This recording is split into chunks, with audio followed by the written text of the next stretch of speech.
The island of Sodor had many visitors, and the Fat Controller had scheduled more trains.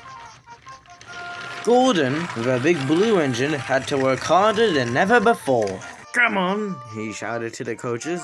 "The Fat Controller realized I need to be on time." Whenever Gordon finished a journey, it was time for another to begin. "Never mind," he said. "I like a good long run." Even so, the Fat Controller gave him a rest. "James will be pulling all trains," he said. James was delighted. He liked to show off his smart red paint, and was determined to be as good as Gordon. "You know, little Toby," he boasted, "I am quite an important engine. Always on clockwork, never late, always on time. Everyone knows it. That's me, you know it." "Says you, I never heard of it." Then the Fat Controller came. Just then, the Fat Controller arrived. "Your parts are worn, Toby. You're gonna have to be mended." "Can Henrietta come, sir?" "I'm afraid that you can't. What would the passengers do without her?" Percy will take her." "There's no need to worry. I'm sure he'll do fine." Soon, Toby was out on the mainland. He clanked as he chuffed along. He's a little engine with a small tank, so he began to be thirsty.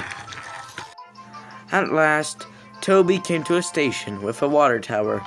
"Good," he said. "I can have a nice drink and a rest before James arrives with the express." Toby was having a nice warm drink when the signalman van came up. He had never seen Toby before. Toby's driver tried to explain, but the new signalman didn't listen. "We must clear the line for James and the express. You'll just have to go at the next station." Toby clunked sadly away. Hurrying used a lot of water, and his tanks were soon empty. Poor Toby was out of steam and standing on the mainland. "We must warn James," said the fireman. Then Percy came by. "Please take me," the man said. "And Toby too." "I could take you, my good man, but I can't take Toby. I am in a hurry."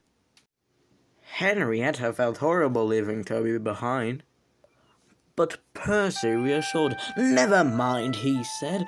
"You are taking the fireman. That's a special job for you to carry." Henrietta felt much better. James was fuming when he heard the news. "I'm going to be late." "My fault," said the signalman. "I didn't understand Toby." "Now, James, you'll have to push Toby." Me? I have to push Toby? Such nonsense. Pull my train as well." "What senorita, huh?" Rumbling dreadfully, James set off to find Toby. He came up to Toby and gave him a bump. "Get a move on," he shouted. James had to work very hard. When he reached the goods station, he was exhausted. "Whoosh," James wished. "Look at that! It's James. He's exhausted. Yes, that's probably why Toby was brought." James fumed, but Toby then said, "Never mind, James. We're only joking," Toby said warmly. James laughed. "Joking?